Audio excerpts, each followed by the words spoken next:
It is a wonderful Tuesday morning, and I forgot to ask earlier in the show, what are you choosing today? What is it that you choose to do? I know you're at home, so I'm assuming it's going to be something, a bit more fun than usual. So let us know. The platforms to utilize are the Zim Papers TV Network Facebook page, or at ZTN Prime on Twitter and at ZTN Prime on Instagram. It is Defense Forces Day, so again, like yesterday, can I you can just call me.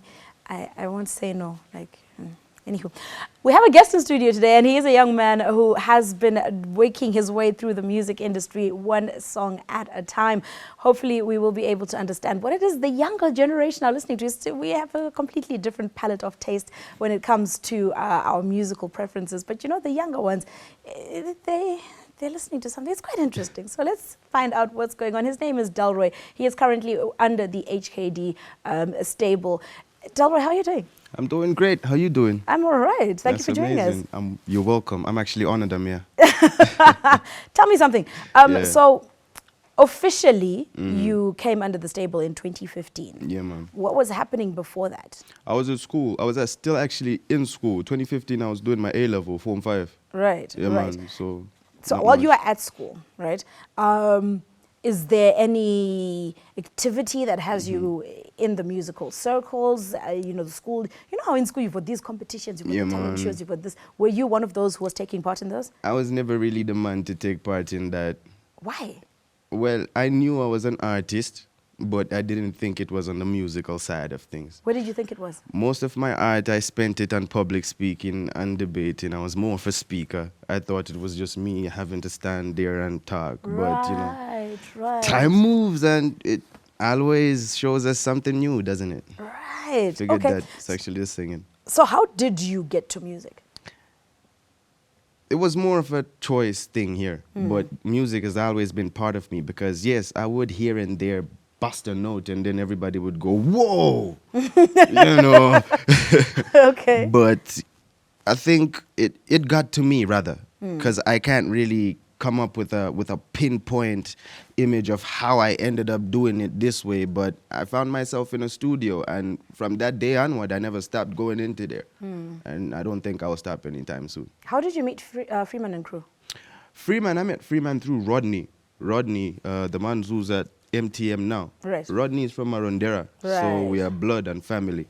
Before MTM, he was under Freeman's HKD at the time, through Sunshine Records. So he made the link and boom, bam, bam, what you know. All right, okay. So 2015, we are now in 2022. It must have been it's been an interesting journey. Tell us a little bit about your highlights. Interesting journey, very, very much, because I've learned a lot. We have an industry. It has a lot of work to be put into it. There's a lot of work to be put into it, and there's a lot to do to it. There's a lot of change that is needed. In fact, I think we need to actually just redo the entire thing, go back to the foundation and build from there going up again. Because I've seen how much, we, the light bearers, we don't really shed a very bright light to things, so we need to work on that. As far as I've been in this industry till today, that's one thing I've seen. Yeah. Now, you're a lot younger, right? You almost became an Amatuke, and then you just kind of missed it. Just 2 years away. You just missed the mark. 2 years away, I know. But so you talk about the light not being so bright, from an artist reflection point of view. But that's the thing that a lot of your generation are listening to. What is there a disconnect with the reality of what we should be, or are we failing to send the correct messages? What's the problem exactly? We're failing to send the correct messages because here we have the listeners and we have the listened to. Most of the responsibility is equally shared. Right. But I would look at us, the ones who are supposed to be listened to. What we say is what they pick on. Right. What we influence them to do is what they'll do.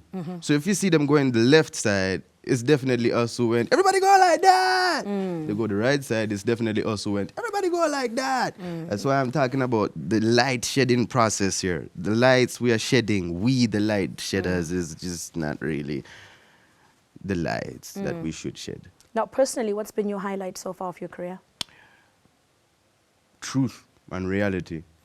Truth and reality. That's one thing we've really had problems accepting and coming to terms and living with, you know. We could do anything but be real. And we could say anything but the truth. So if there's anything that I would call my highlight and would still want to highlight, it's truth and reality. We got to be real and we got to be true. All right. Now, going forward, where do we see you in the next, well, let's give it a year, in the next 12 months, what do we see from you? You want to see more truth and reality? You've said that already. I mean, do you have new projects coming out? We definitely have new projects. And recently I just dropped a visual. Yes, please tell us man. about that, because that's what we want to go into now. Yeah, man. The song is called Jaramba. And like I said, truth and reality. If you look at it now, we have a lot of death cases. Suicide. Exactly, suicide, to actually be more specific about the type of death. And this suicide has been caused by love. Issues, rather, not love. Love is a good being. So, you know, Jaramba is me trying to shed a little bit more light onto these issues. It's okay to hurt as a man. It's okay to be fragile as a man. It's okay to cry, because Jaramba is a song whereby a man is crying about a love that he has given everything into, but seems it's just never going to work. So instead of me go kill myself, rather I'm crying it out with no shame what the world would think and would say about me. Right. Back to that truth and reality. I'm not embarrassed to let it out. So that's going to be me. I'm going to be touching a lot on personal issues, cardiac issues, issues that affect the heart and the soul and the spirit. Do you think we're ready for the conversations? They have to be. They have to be, because time doesn't play with people around, you know. We might want to choose not to be ready, but when the time comes, we have to be. And the repercussion of not being ready will fall if the time comes and we're not ready. So right now, I'm just saying this because they have to be ready. Delroy, I love talking to you. I need to have a longer session with you, but we are out of time. In the meantime, here's a look at Jaramba. Well, this is